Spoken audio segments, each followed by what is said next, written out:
लकीर का फकीर आज के समाज और इस परंपरा को एक कहानी के माध्यम से देखें। इस कहानी और परंपरा पर गौर करेंगे तो आपको दोनों में काफ़ी एकरूपता दिखेगी। किसी परंपरा की शुरुआत कैसे होती है और आने वाली नई पीढ़ी इसको अंगीकार कैसे कर लेती है, इसका भी एहसास होगा। एक गांव में एक दंपति निवास करते थे, परंतु दोनों की आंखों में ज्योति नहीं थी।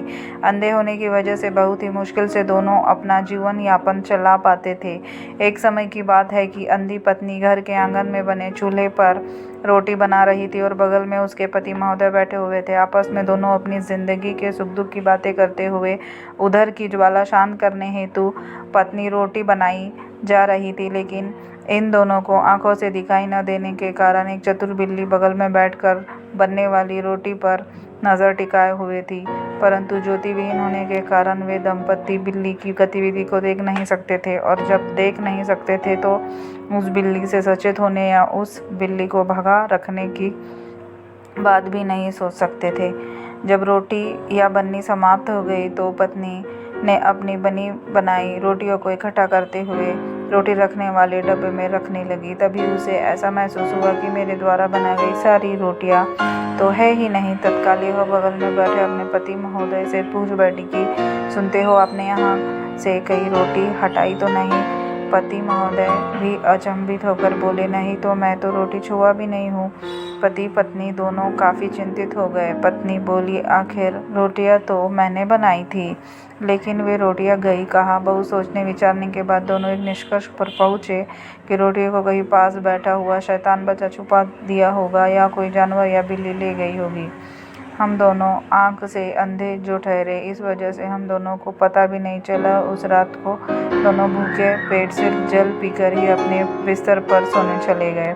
लेकिन बिस्तर पर जाकर वे फिर से इस विषय पर काफ़ी चर्चा और चिंतन करने लगे। चिंतन के अंत में एक निष्कर्ष पर पहुँचे कि कल जब भी रोटी बनाओगी तो मैं पास में बैठकर एक बांस का फटका लेकर जमीन पर पटकता रहूँगा, ताकि अगर किसी जानवर या बिल्ली की यह हरकत होगी तो वह बिल्ली या जानवर पास नहीं आएगा और अपनी बनी बनाई या रोटियां सुरक्षित बची रहेगी। प्रातःकालीन नित्य कार्यों से निर्मित होने के बाद उसकी पत्नी उसी आंगन में बने चूल्हे पर पुनः खाना बनाने बैठ गई और रात्रि में तय कार्यक्रम के अनुसार उसका पति भी बगल में बैठकर एक बांस का फटका लेकर जमीन पर पीटने लगा।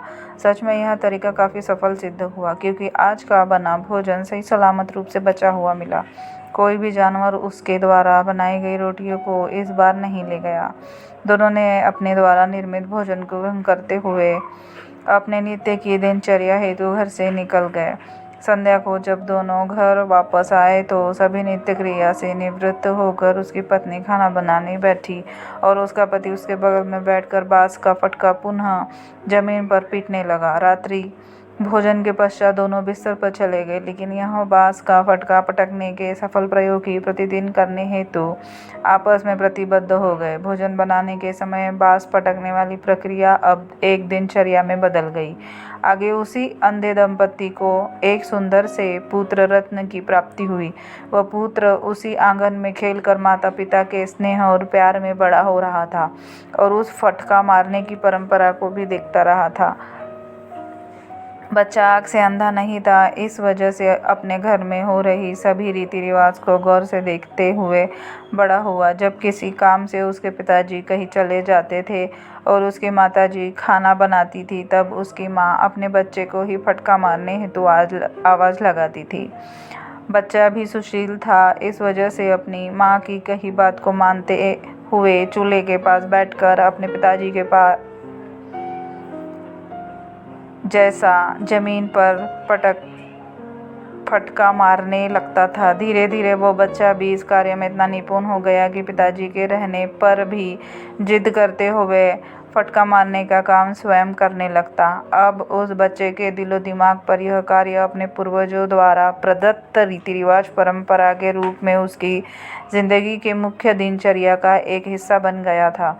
धीरे धीरे समय बीतता रहा और अंधे पति पत्नी के बच्चे की भी आयु बढ़ रही थी। उसका बच्चा अब अपने यौवन मन की अंगड़ाई ले रहा था।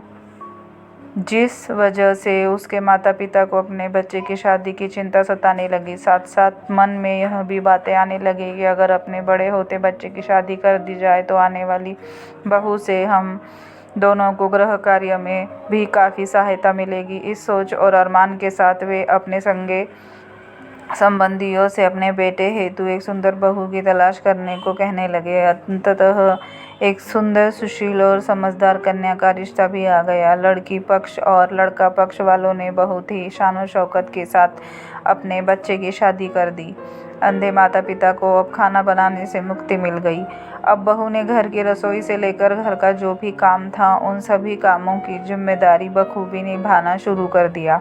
बहू सुबह शाम उस आंगन में बने चूल्हे पर खाना बनाने की तैयारी करने लगी। लेकिन जब भी बहू खाना बनाने को आए तब उसका पति भी उसकी बगल में बैठ जाए।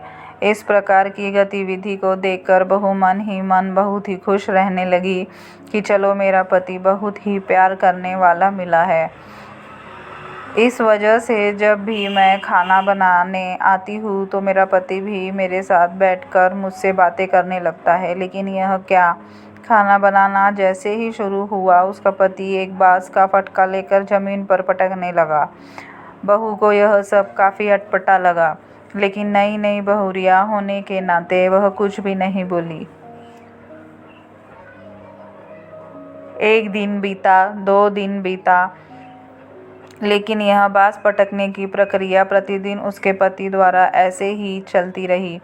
आखिरकार बहू एक दिन जिज्ञासावश अपने पति से एक फटका पटकने के रहस्य के बारे में पूछ बैठी।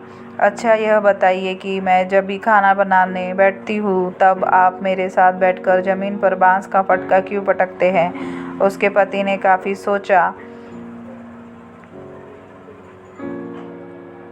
सोच कर बताया कि जब से मैंने जन्म लिया और अपना होश संभाला है तब से मैं अपने घर में अपनी माताजी को खाना बनाते देखता था। तो उस समय पिताजी भी माँ के बगल में बैठ जाते थे और यह बांस का फटका ज़मीन पर पटकने लगते थे। और जिस दिन पिताजी घर पर नहीं रहते, किसी काम से बाहर चले जाते थे, तो इस कार्य की जिम्मेदारी मुझे मिलती थी। उसी समय से मैं इस कार्य को देखता और करता आ रहा हूँ और इस प्रकार बांस जमीन पर पटके बिना अपने घर में खाना बनाने की प्रक्रिया भी पूरी नहीं होती थी। यह हमारे घर की एक शुभ परंपरा है जो आज मैं भी तुम्हारे साथ कर रहा हूँ। बस मैं इतना ही जानता हूँ, इससे ज़्यादा मुझे कुछ नहीं पता। मैं अपनी पुरानी परंपरा से जुड़ा हूँ। यह विश्वास से जुड़ा हुआ मामला है और पूर्वजों की आस्था से जुड़ा हुआ है। इसलिए मैं भी अपने पूर्वजों की परंपरा को बचा के रखा हूँ। बहू काफ़ी समझदार थी, इस वजह से उसने उस समय चुप रहना ही उचित समझा। लेकिन अंदर ही अंदर वह परंपरा की सच्चाई जानने को उत्सुक रहने लगी। हमेशा इस मौके का इंतज़ार करने लगी कि कब उसकी सास प्रसन्नचित्त हो और वह इस परंपरा की बात सासू माँ के सामने रखे।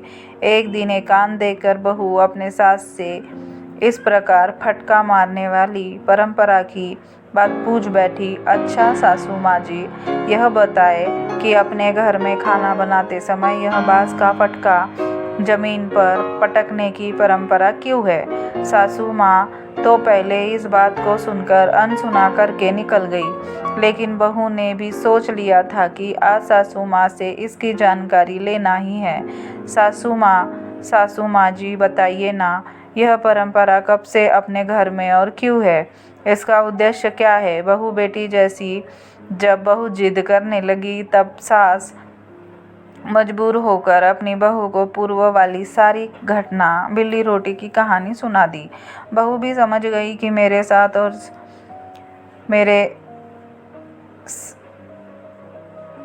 सास और ससुर आँख रूपी रोशनी के नाम होने की वजह से किसी भी जानवर को देख नहीं पाते थे, इस वजह से अच्छी प्रक्रिया अपनाए थे।